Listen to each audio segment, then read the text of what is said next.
Here is Navy SEAL Carl Higbie. He was on the Kelly file.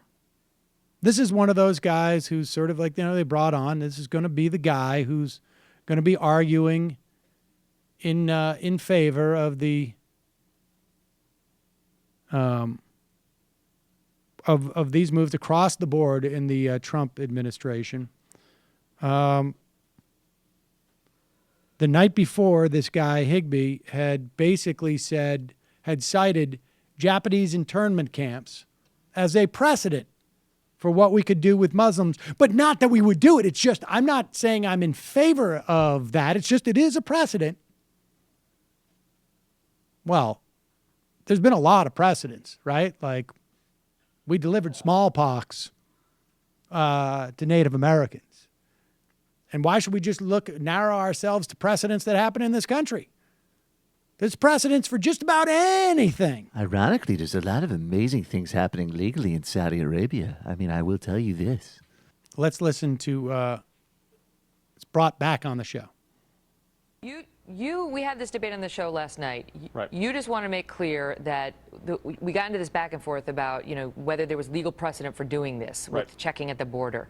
And you made a reference to the Japanese in World War II, and your position tonight is that that was not a reference to internment camps. Let me make something clear. The internment camps were not of Japanese. They were of Americans of Japanese descent. That was not a reference to internment camps. Oh, no, Is that right? absolutely. Quite frankly, I was actually shocked that you brought in internment camps, but it was a reference strictly to the scrutiny on immigration and the stopping of immigration and the registration of immigrants coming from places like Japan and Italy and Germany and things like that. So no, it had nothing to do with internment camps whatsoever. Okay, because you didn't say that you were shocked. Here is what happened between us last night when we were talking about this proposal by Chris Kobach to check out Muslims at the border. Listen.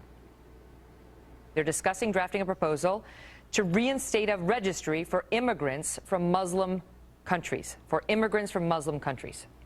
Yeah, and perfectly honest, it is legal. They say it'll hold constitutional muster. I know the ACLU is going to challenge it, but I think it'll pass. And we've done it with Iran back a while ago. We did it during World War II with Japanese, which, call it what you will, maybe wrong. You're not proposing we go back to the days of internment camps, I hope. No, I'm not proposing that at all, Megyn. But what I am saying is that we need to protect America. I mean, that's the kind of stuff that gets people scared, Carl. Right. But I'm just saying there is precedent for it, and I'm not saying I agree with it.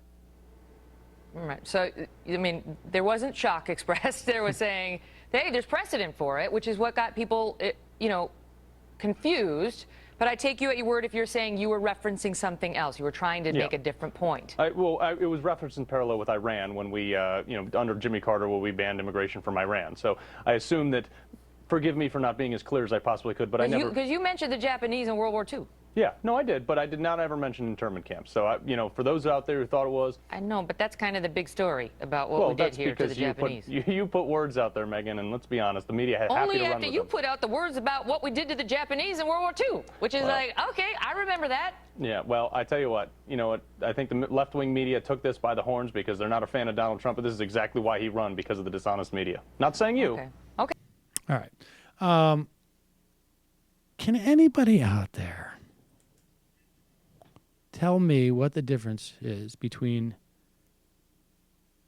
a Japanese citizen emigrating to America during World War II and a Muslim person emigrating from wherever?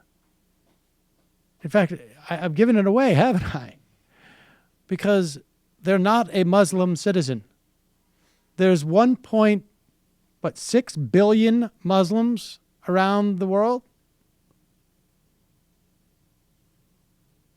It is really, there's a difference between being a Japanese citizen who is being vetted or his immigration is being cut off from a country that you're actively at war with versus people who share a religion. And you know, the beauty of, I mean, you know how hard it was to get Americans of Japanese descent into those internment camps. This is going to make it just a little bit easier, because once you start with Muslim, right, it's not really a question of where you're a citizen of. I mean, if a Muslim, by virtue of being a Muslim, is an increased threat, then what difference does it make that they're living in the United States? I mean, that's the argument. That's the next argument, right? I mean, this is the argument they're making before they even take power. Hey, it's Sam Seder. Why don't you subscribe to this channel? You can do so right over here. Subscribe.